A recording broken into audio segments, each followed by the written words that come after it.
yes or no?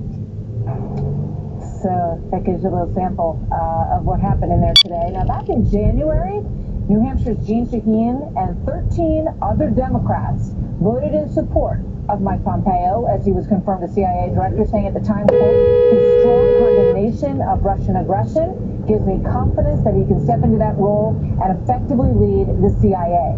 Yet now Shaheen is undecided tonight on Pompeo and has even indicated that she may indeed vote no. Joining me now, Congressman Pete King, a New York Republican who serves on the House Intelligence Committee and as chairman of the Counterterrorism and Intel Subcommittee. Congressman, good to have you here tonight. What did you think of what you saw in there tonight, and do you think that Mike Pompeo will ultimately be approved? Yeah, let me tell you, what's most reassuring is I have tremendous faith in Mike Pompeo.